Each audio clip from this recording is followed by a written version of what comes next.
Assalamu alaikum. A'udhu billahi minash shaitanir rajim. Bismillahir rahmanir rahim. Alhamdulillahi rabbil alameen. Rabbi shrah li sadri wa yassir li amri wahlul 'uqdatam min lisani yafqahu qawli waj'al li waziran min ahli Haruna akhi ushdud bihi azri wa shriku fi amri kay nusabbihaka kaseera wa naskuraka kaseera innaka kunta bina basira. وصلى اللهم على محمد وعلى آله وصحبه أجمعين والحمد لله رب العالمين. Welcome friends. Inshallah we will continue with the 21st word, second station. As we are continuing from the verse about the prayers which are enjoined on the believers at stated times. So we read that section last time on how at the revolutions of the changes in our lives as well as in the universe at particular stated times, how important the prayers can be and are for the human being, because that's what our human reality is, that we are in need of it.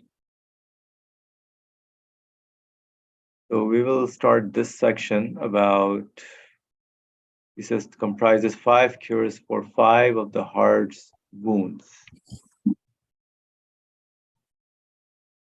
So let's look at this verse. In the name of God, the merciful, the compassionate, and say,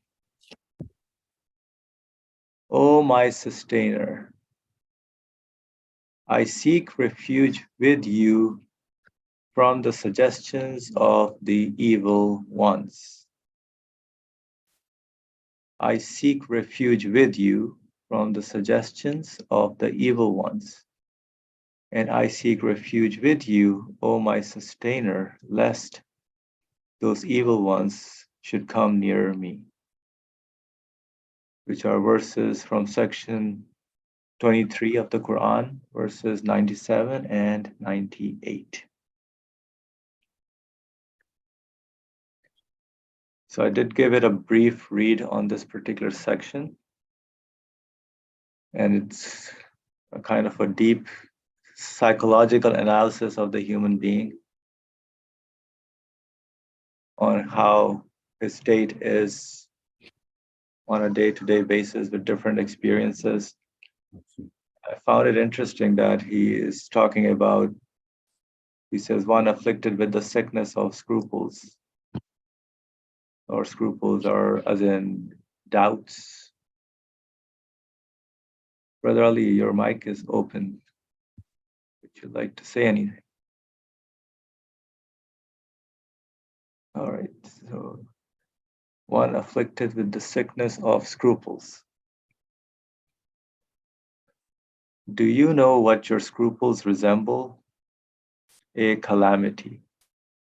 So the doubts that we imagine can be harmful as well. So we have to watch out for our doubts.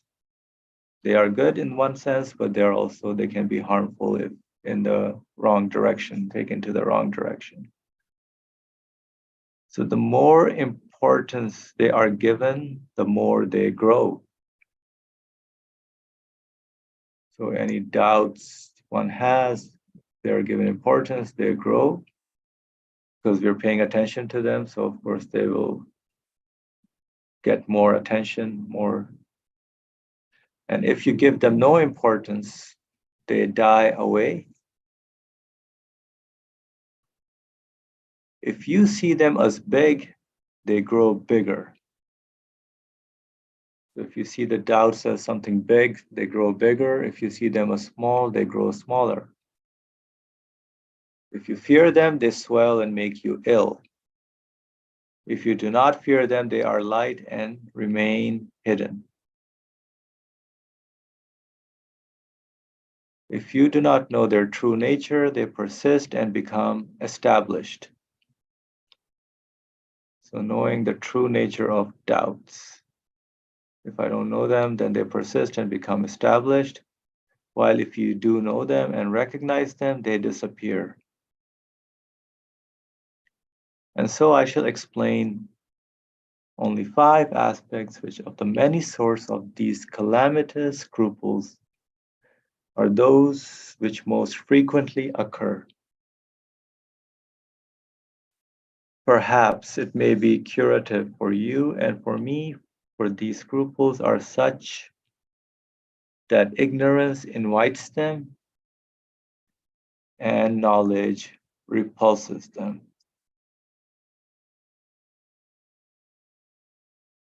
So we have to know how they impact us. Because ignorance would invite them, and knowledge, knowing what they are, could help us and become a cure for us. So if you do not recognize them, they come. If you do recognize them, they go.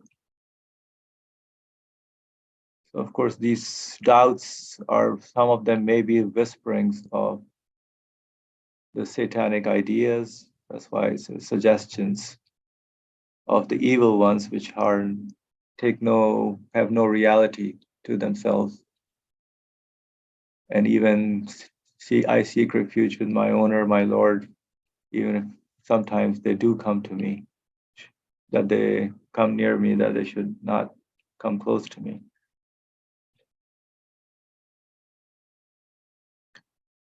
So I'll read the first aspect and then we can move on to I think, yeah. I'm sorry, why I cannot raise my hand? Because you're the co-host. But go ahead. Now you can. Go ahead.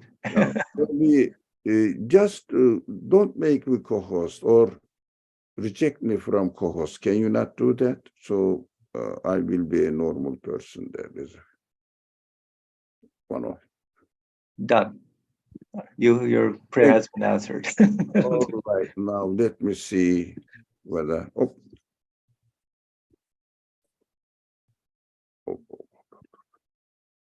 Oh, still I cannot see my hand option there. All right. Now, translating the scruple here as doubt really doesn't fit the content. Now, I'm not saying it is wrong, but this dictionary in my hand says scruple is, then it is to scruple is hesitate, to hesitate. Now, scrupulous, which is adjective, having moral integrity, painstaking. Now, scruple itself, a point of conscience or honor, but the best is hesitation to do ethical considerations. Now, this is not doubt, but hesitation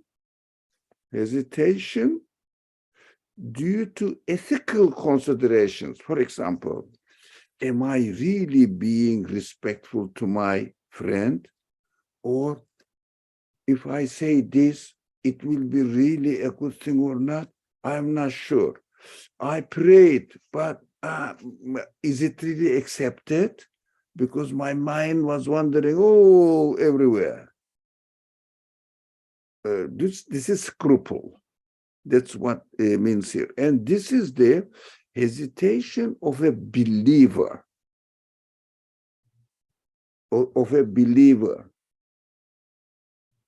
So non-believers' hesitation, it's in other areas, so we shouldn't confuse that. And also, whether I believe is right or no, right or wrong, or is my iman is really strong or not, these are different considerations. But as far as the ethical side of our actions, a believer's actions from the from the believer's perspective, whether Allah accepted, God accepted my prayer. So I keep asking, there is no answer. It means that God is not really seeing me as a sincere worshiper. This kind of hesitations, ethical concerns are going to be discussed here, and accordingly we should read it. Thank you. Thank you for the clarification. So hesitation for believers. I will update that in my notes.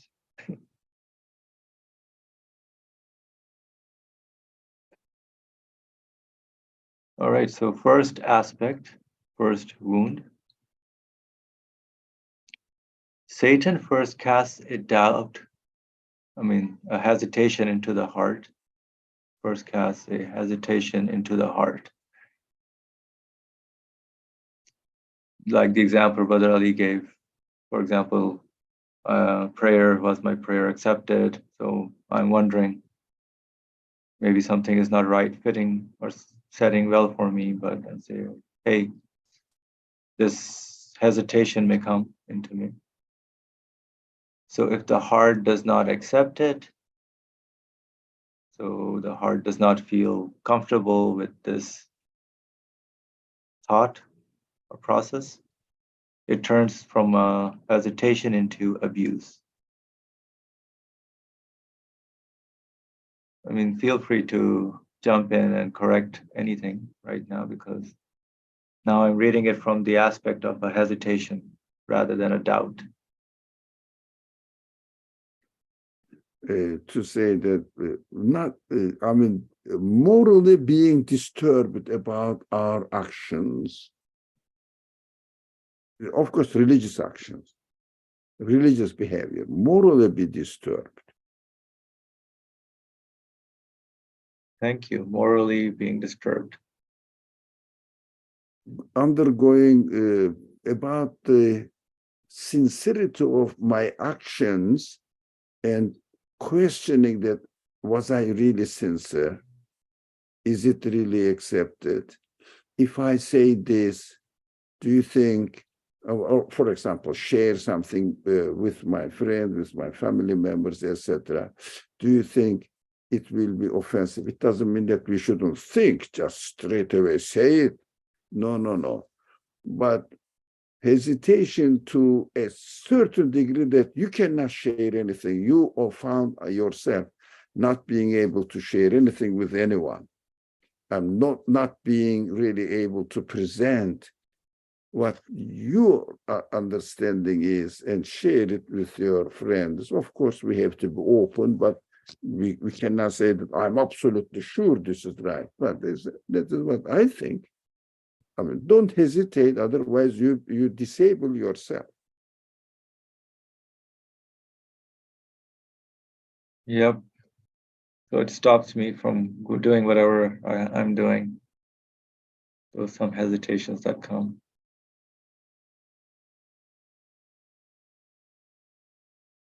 So it depicts before the imagination some unclean memories and unmannerly, ugly states, which resemble abuse. Is abuse the right word? And causes the heart to declare, alas, and fall into despair.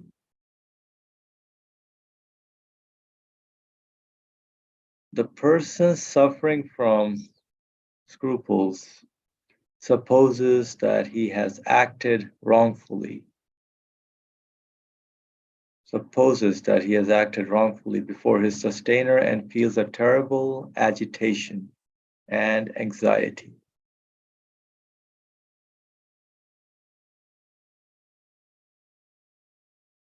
So it's disturbing and bothersome. In order to be saved from this situation, he flees from the divine presence and wants to plunge into heedlessness. This is where I was thinking, how is that possible?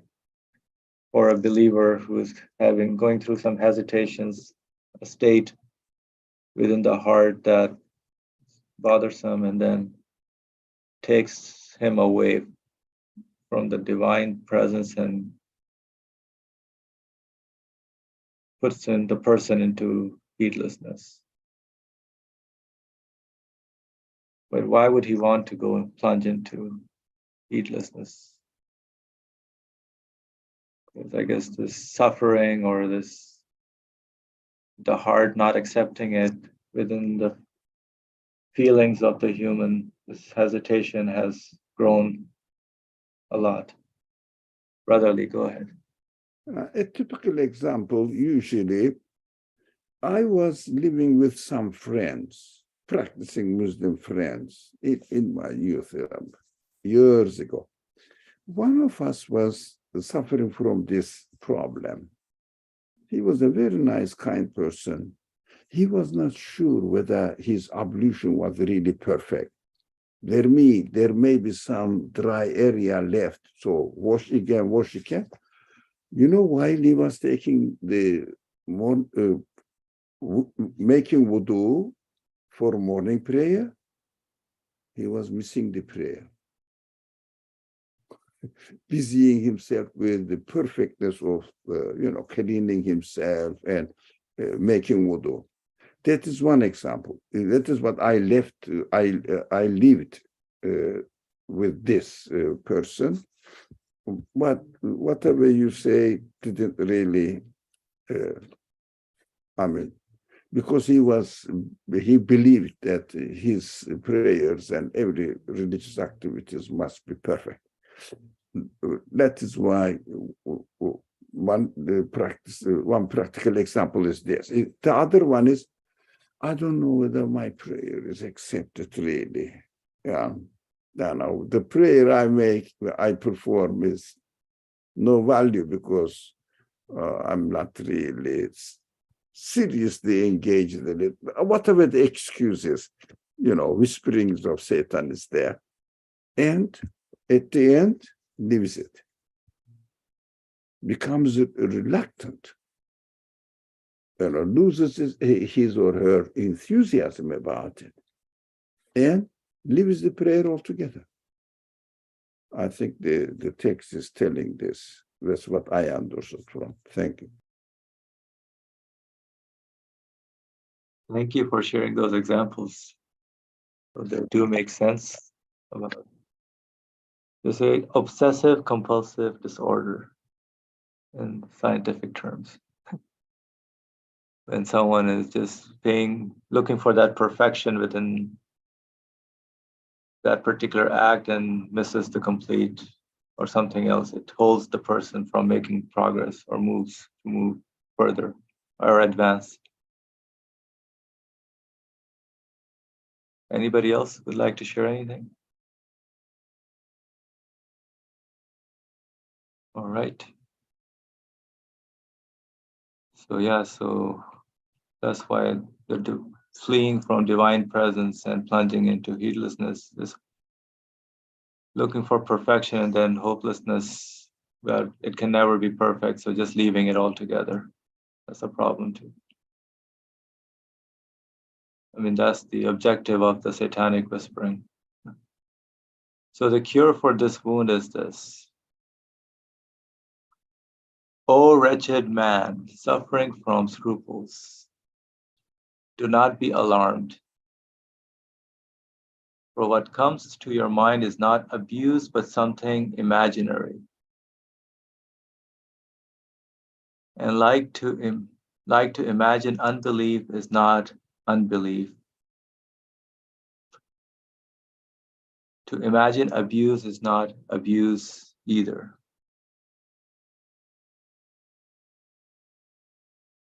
For according to logic, somebody raise their hand. Yes, brother.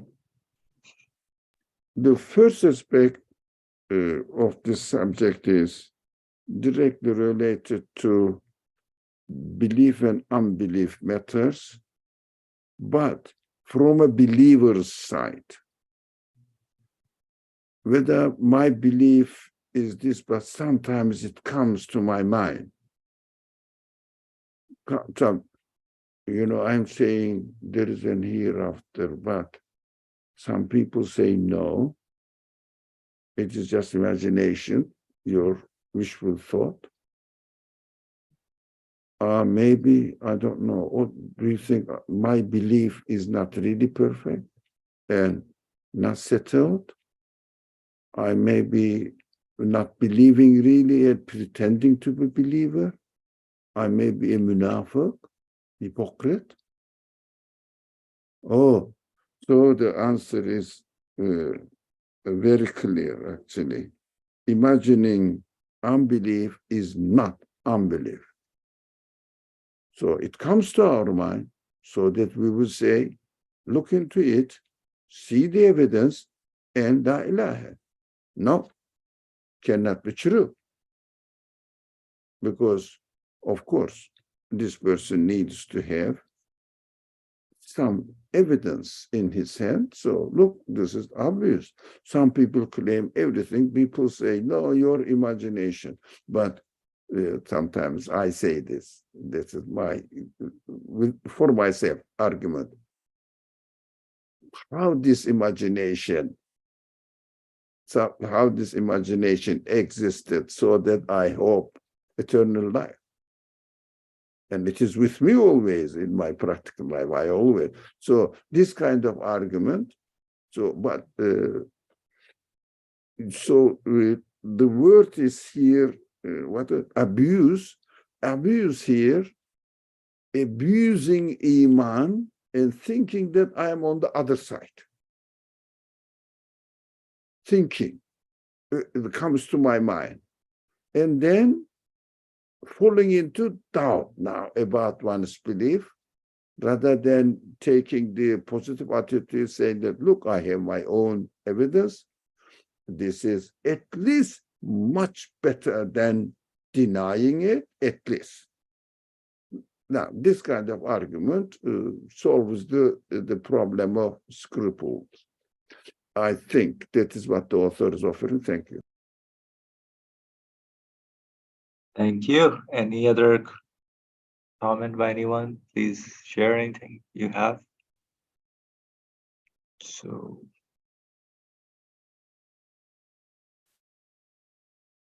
for according to logic, and imagining is not a judgment. So imagining does not result into a judgment, and abuse is a judgment.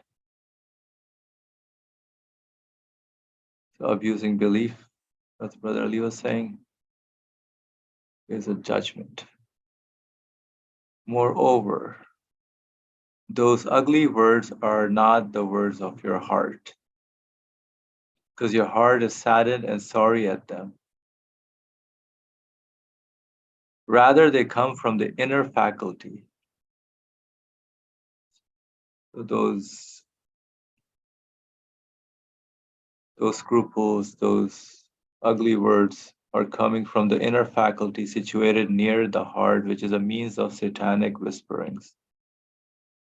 So within the human being himself, there is this aspect where these scruples can come from as a suggestion. The harm of scruples is imagining the harm.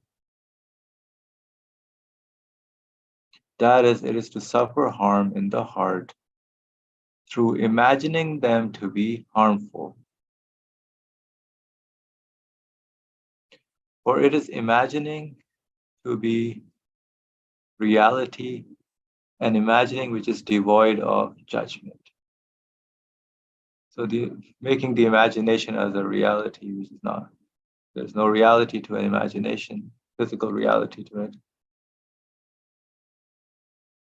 So what the doubts, the situation makes someone imagine as if this is the real thing. Also, it is to attribute to the heart Satan's works, to suppose his words to be from it.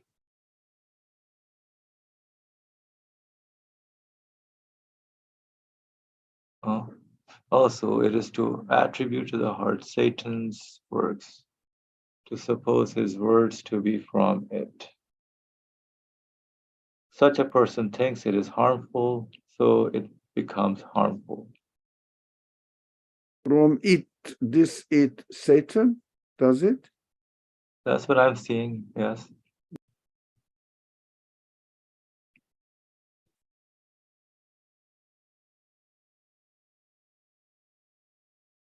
No, there's like few it's. The other way around, other way around. Yeah, it's just few it's, that's why. Suppose his words, Satan's words, to be from my own heart or head. How this now? Maybe here. Mhm. Yeah, my heart. So it is coming from you. It is no. It is just. I mean, it calls something interesting here. A term near the heart. A faculty, an inner faculty situated near the heart, which is the means of satanic whisperings. I mean, as if we are asked or invited to think a physical thing there, or my heart looks to Allah, but there is something, looks to my creator, eternity, but there is something next to it, as if. No, the alternative. Because whatever I think, the opposite comes to a human mind. Whatever I think, because our human capacity works only in this way. We cannot think anything actually without it is opposite. If I say it is good, it means not bad. I like, it means not I dislike.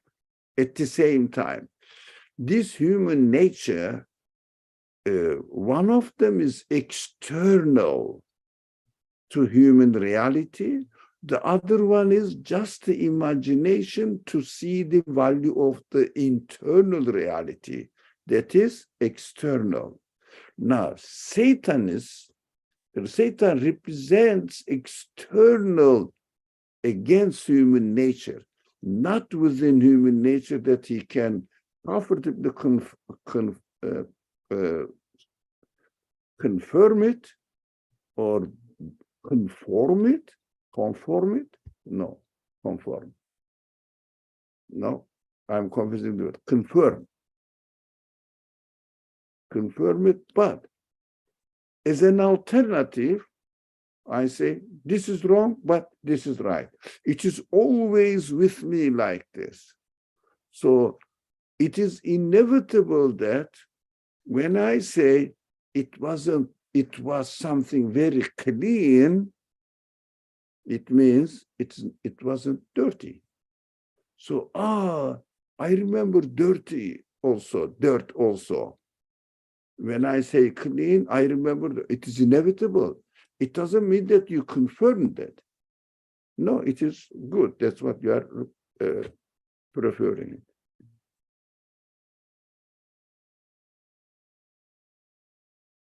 Thank you, brother.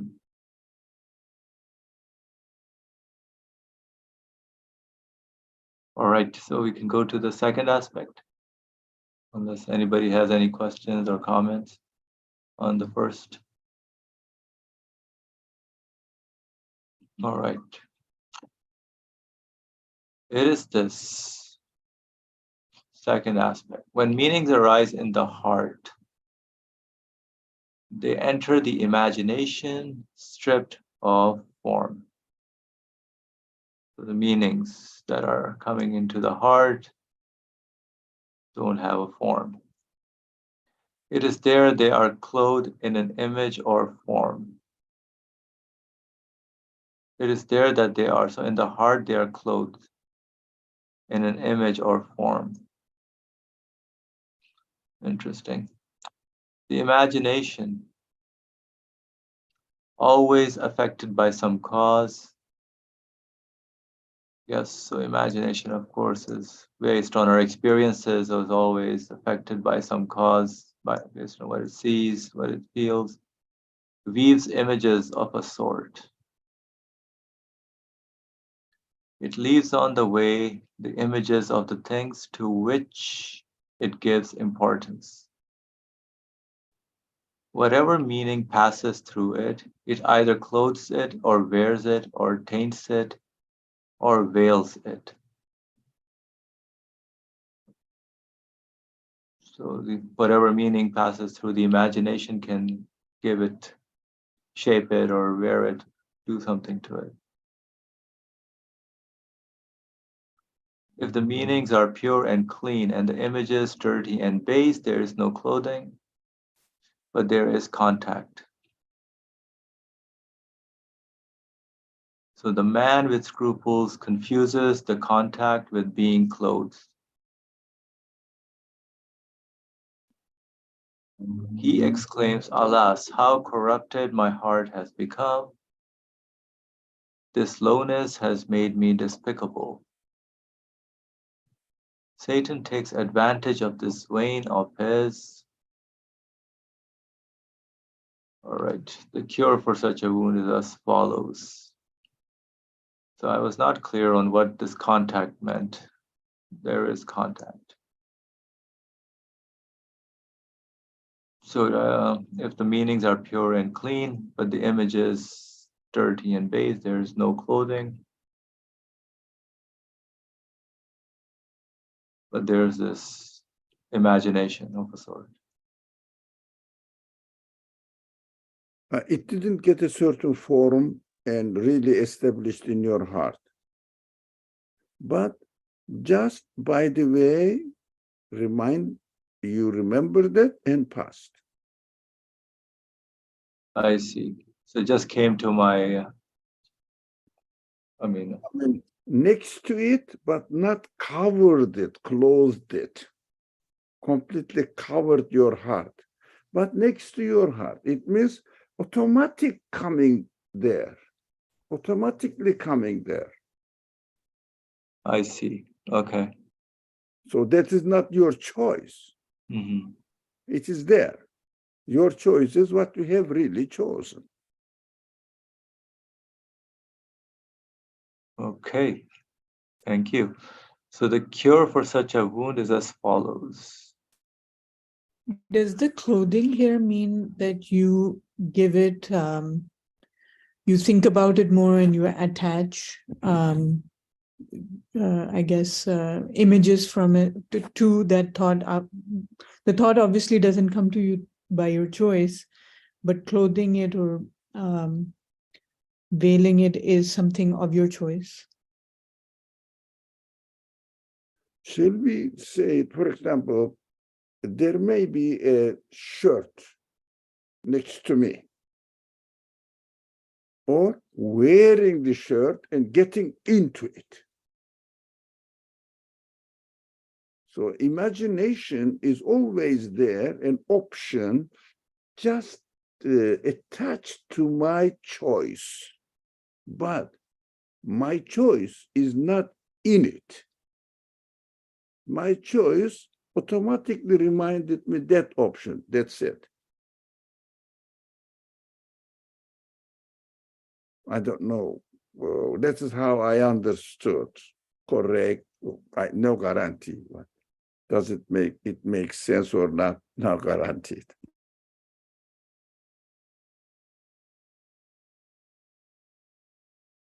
Thank you. Any other comment or clarifications?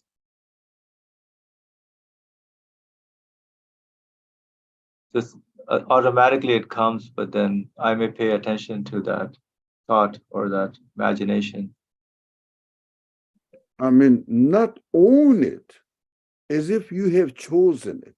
You didn't choose. You choose good. But good reminded me bad. Interesting, yes. That is why it is external to us, those imaginations. As long as we don't choose it, we don't decide, and where it means, that is my choice. own it. I didn't own it.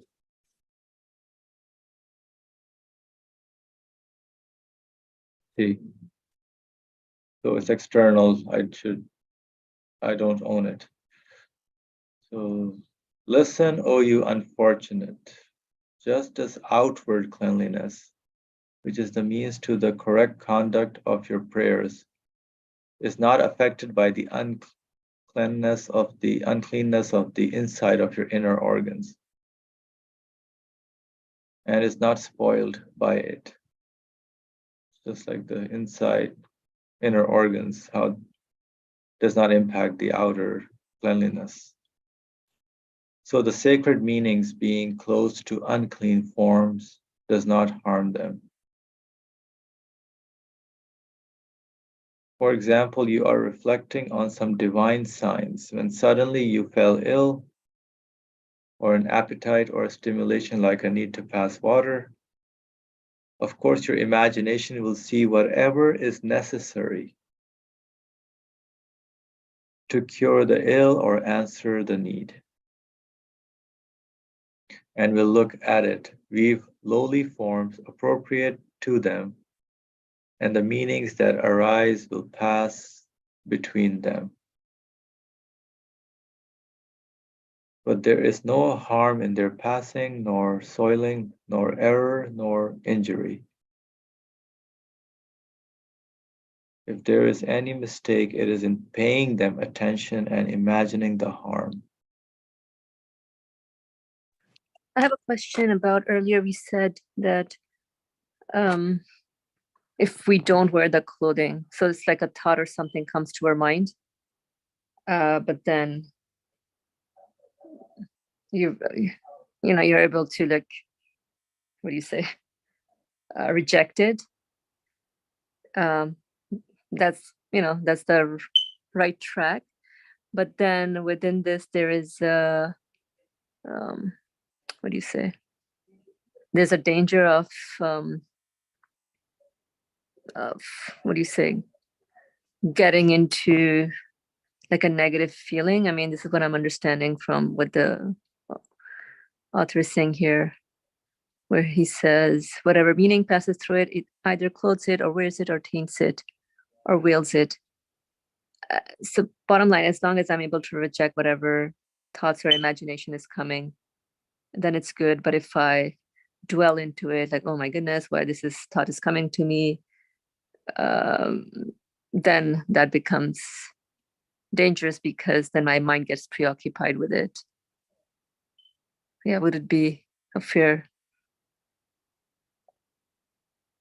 conclusion or thought process?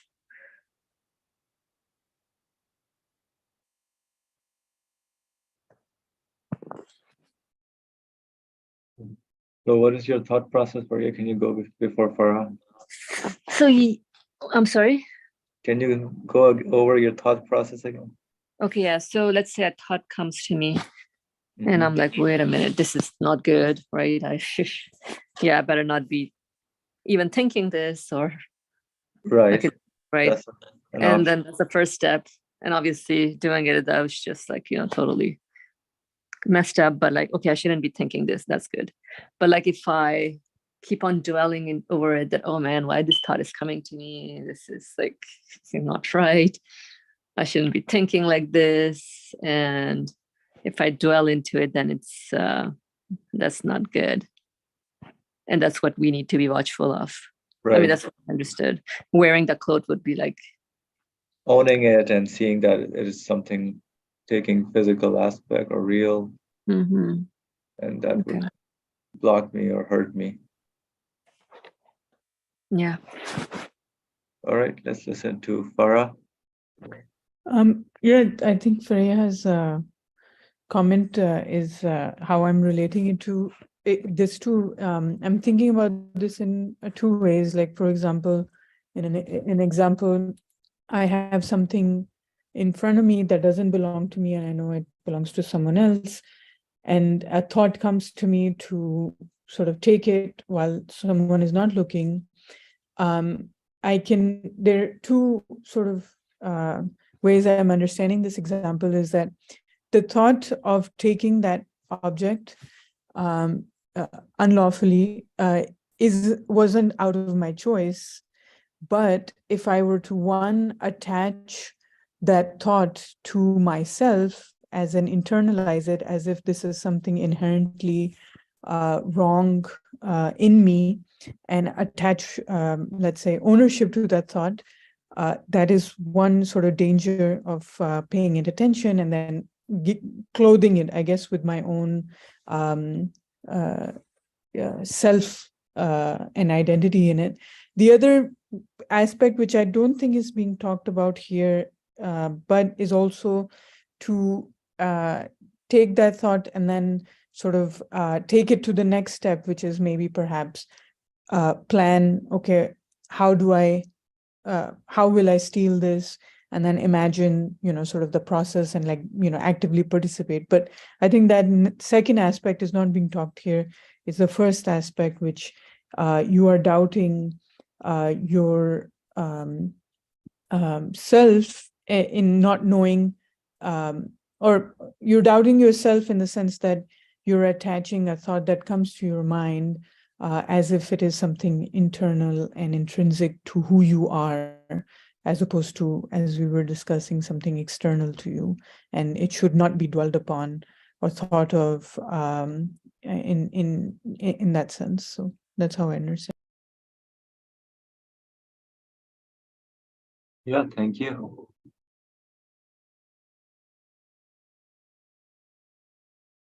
All right, any other comments, or should we go to the third aspect? All right, let's go. So, third aspect, it is this. There are certain hidden connections between things. There are even the threads of connections between.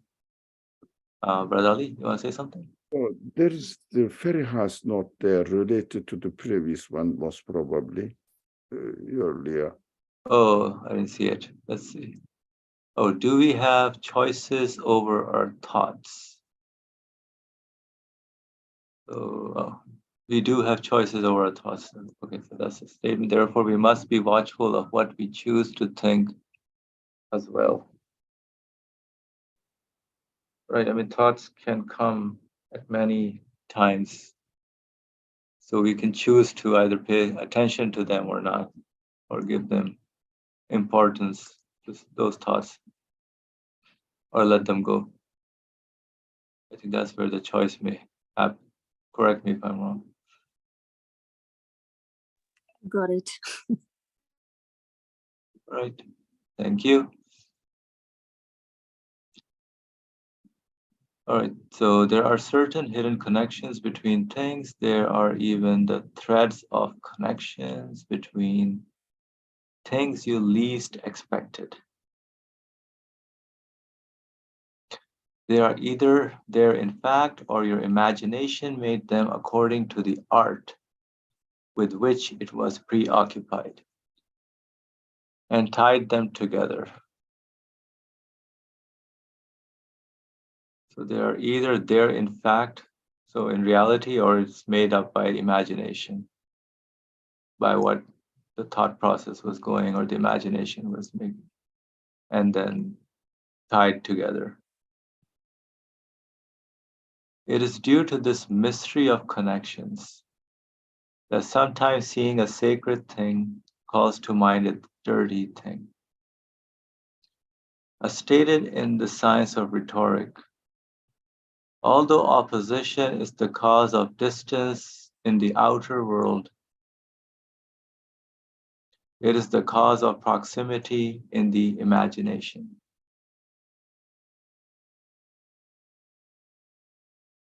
That is, an imaginary connection is the means of bringing together the images of two opposites. The recollection which arises from this connection is called the association of ideas. Let's read the example, what he means. For example, while performing the prayers or reciting supplications before the Kaaba in the divine presence,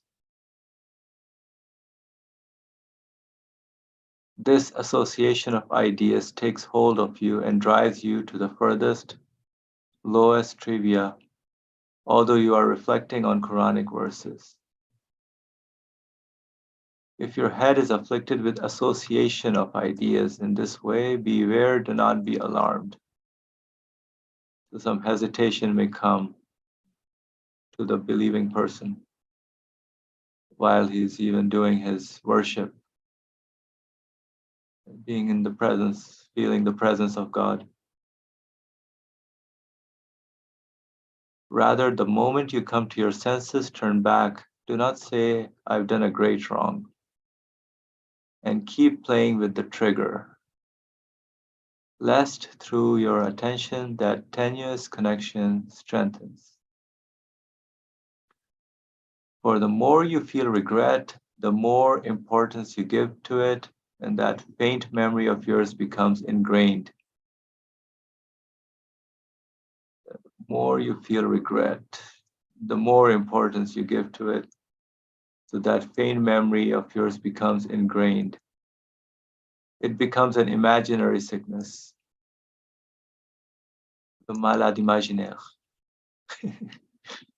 Do not be frightened. It is not a sickness of the heart.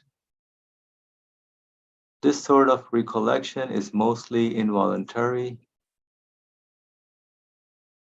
especially in sensitive, nervous people. It is more common. Huh. Why does it say involuntary? Shouldn't it be voluntary? Like, as if this sort of recollection is mostly involuntary, like I have no choice over it kind of thing. Which said this one mostly involuntarily? Mm-hmm. No. Because like for the more you feel regret, I mean, like the same thing, right? If you're focusing on a stain, you have a white t-shirt, like if you keep focusing on that, then you miss the bigger picture. And so this becomes like a sickness, like, you know, but then, like he says, imaginary sickness. This sort of recollection is mostly involuntary. What does that mean? So It should be voluntary, like because it comes, it passes through. So there is that, those whisperings do come to human beings. I mean, we can choose to oh, I see what you ignore mean. Okay, them. Or, yeah, makes sense. Alhamdulillah. Jazakallah. So Satan works the mind of this sort of scruple a great deal. The cure for this wound is as follows. Yeah, Farah, go ahead. Is he saying that it is not a sickness of the heart because for something to be, I guess in this terminology, to be a sickness of the heart, it has to relate to belief, belief matters, or in the sense that, yeah, it has to do with one's level or understanding of faith, any belief, as opposed to something like thoughts coming to your mind which are completely involuntary, regardless of one's I guess strength of faith or iman. I would say yes. Yeah. I mean, thoughts are out there, just like the author says, involuntary. So then I decide or to choose whatever I want to do with it, and then implement it within myself, yes or no kind of thing. Confirm or reject.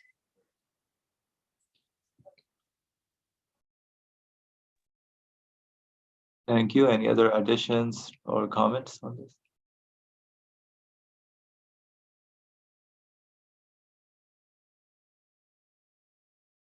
So yeah, I don't see it as a sickness of the heart, but one can make it as a sickness of the heart if they pay attention to it, or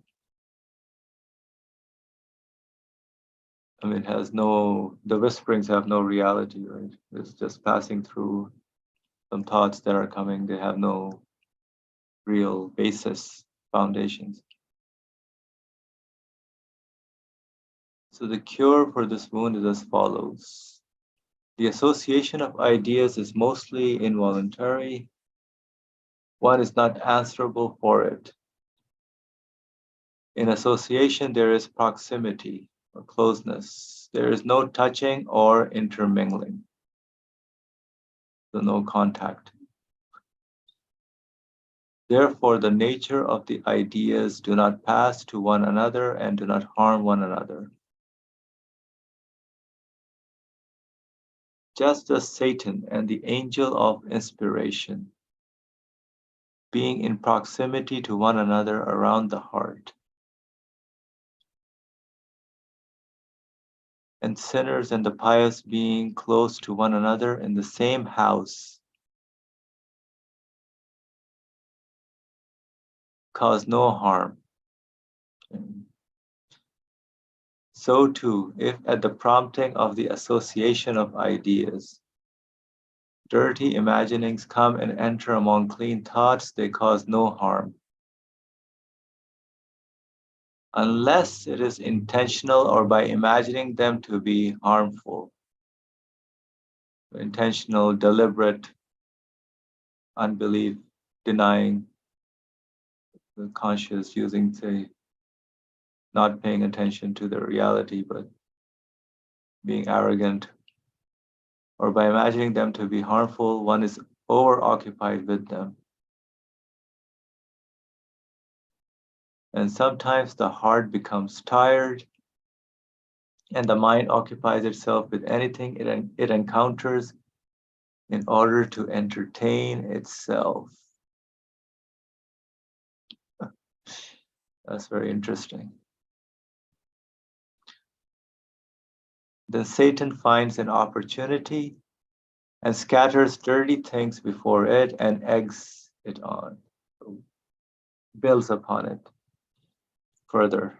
Any disconnection, heedlessness, the longer it is, the more dangerous it can become. Because those are the opportunities for those whisperings to harm the human being.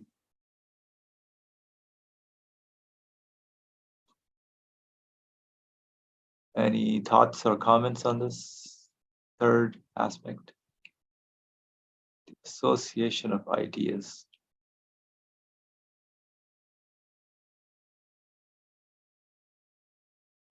Same thing, I would say.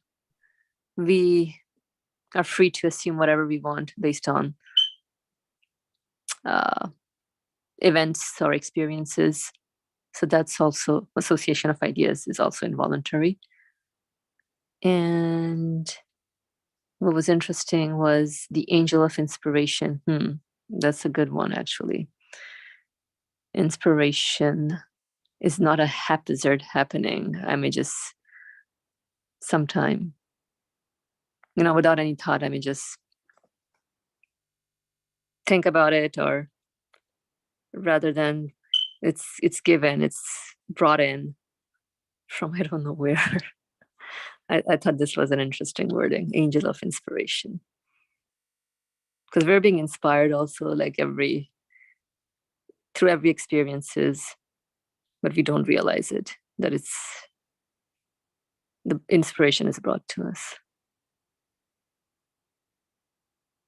I know what the author is saying here is something else. Let's read that. Just as Satan and the angel of inspiration, being in proximity to one another around the heart, and sinners and the pious being close to another in the same house cause no harm. I think everything is just so interlinked. You know how we said negative thoughts, positive thoughts, I'm free to perceive the world whichever way I want. And yeah, it's just a matter of being conscious of my choices, even within my thoughts. Makes a huge difference, or helps me live with the awareness of my existence, that it's been provided to me from not of this universe kind of thing.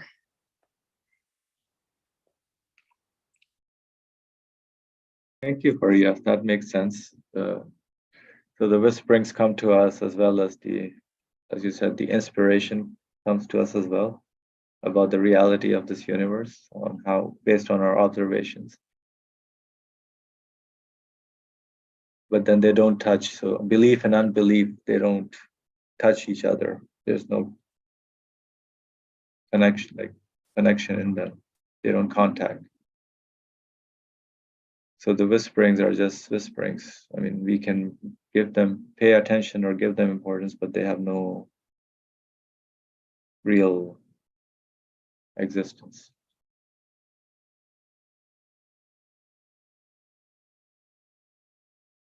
All right.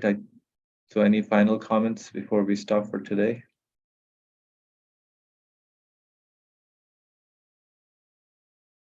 I felt like a kind of a psychological abstract discussion today on how the human being is, what he feels like, going through different experiences. All right. I guess we can stop here then. Bismillah ar-Rahman ar-Rahim. Subhanaka la ilma lana illa ma 'allamtana. Innaka anta alimul hakim wa akhiru da'wahum alhamdulillahi rabbil alameen. Bi hurmati surat al-Fatiha.